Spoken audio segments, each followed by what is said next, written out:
Carlton thought he was only cutting through Uptown on an ordinary night.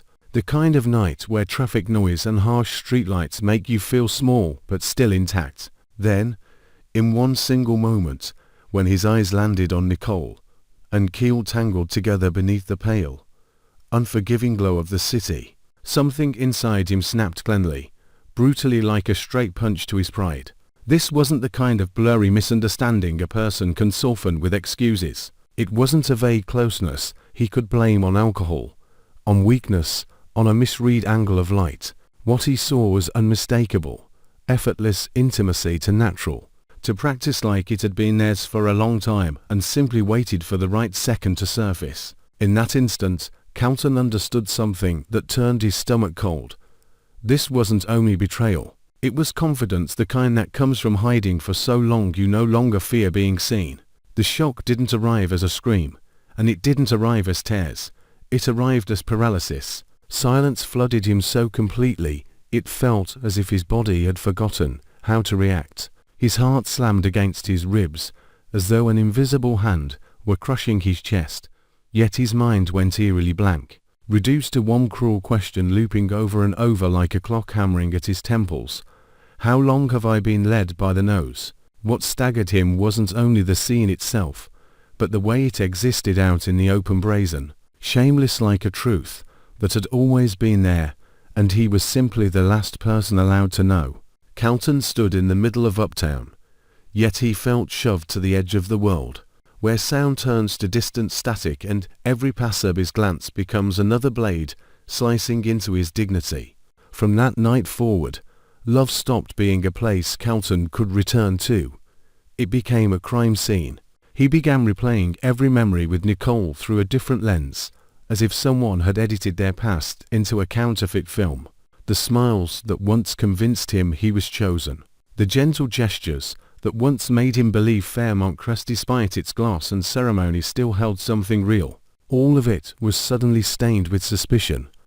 And suspicion didn't strike like a storm. It seeped in like cold rain, soaking through fabric, making him shiver even in a warm room. He caught himself dissecting details he used to ignore because he trusted her. The pauses in Nicole's explanations, the moments she looked away instead of meeting his eyes, the time she left without clarity, the way she held her phone too close as if it were a secret pressed to her skin. Things that once felt harmless now hovered like evidence, never fully convicting, but never allowing him peace. What Carlton hated most was the slow realization that he was turning into a stranger to himself. He didn't want to become obsessive. He didn't want to live by guessing who was lying, who was performing, who was merely playing a role.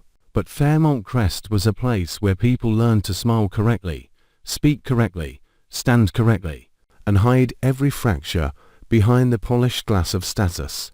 In that world, a secret was never just a secret, it was power.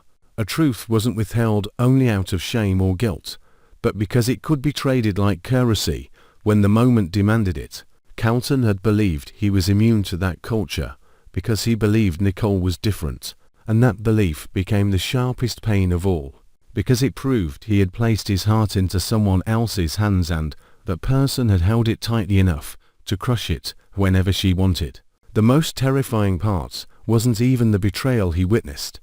It was the feeling that Nicole wasn't afraid of being caught, as if she wanted him to see, as if she wanted him to collapse in the most public place possible, under the coldest light, where he couldn't scream or demand the truth without turning himself into something pathetic. Her calmness felt like a message delivered without words. Your feelings no longer matter. You are background scenery in a larger picture I'm painting. And Carlton realized that sometimes what kills you isn't a sudden knife to the heart, it's being forced to watch someone strip away your worth with careless composure, as if it's the most natural thing in the world. When he turned away, what he lost wasn't only a relationship, he lost the last piece of faith that anything in Fairmont Crest could still be real. Uptown didn't just take Nicole from him, it stole his sense of safety, his sense that he understood where his own life stood. He carried that shock home, and Mo clinging to his clothes, an invisible stench he couldn't escape. He tried to force logic into his veins, telling himself to stay calm, to observe, to protect his reputation.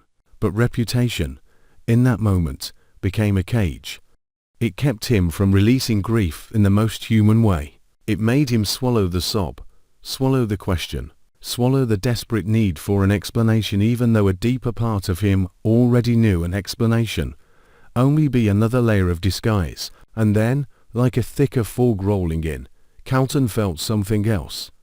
The scene might have been only the surface. Uptown might have been a stage. The intimacy looked too perfectly timed, too visible, too complete, enough to be seen, enough to be believed. Almost a neat hand, he couldn't shake the thought that it resembled bait more than a moment of reckless desire. He hated himself for thinking that way, because part of him still wanted to believe Nicole had once been sincere, still wanted to believe what they had couldn't be erased by a single image.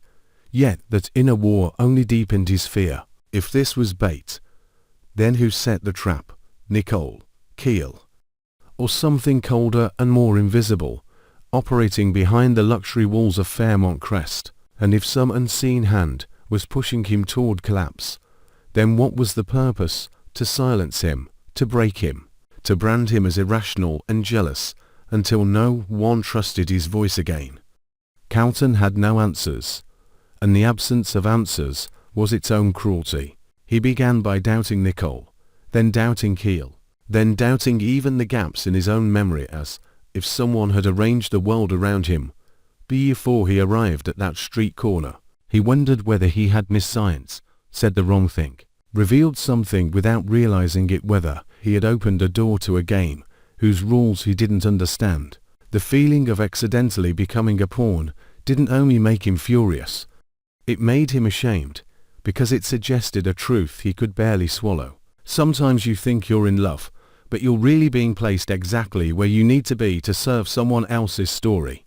And in Fairmont Crest, those stories always have a price. Someone always benefits from someone else's destruction. What haunts me when I reread this, what makes it feel so unmistakably beyond the gates, is the cold, crawling dread of realizing that betrayal isn't merely personal anymore. It becomes a signal flare for something larger, a system, a game, a form of power that thrives by making people doubt themselves. Carlton doesn't only hurt because of Nicole. He hurts because he senses his trust may have been used as a weapon against him, and that he may be guided toward ruin without ever seeing who stands behind the curtain. That's the cruel brilliance of it.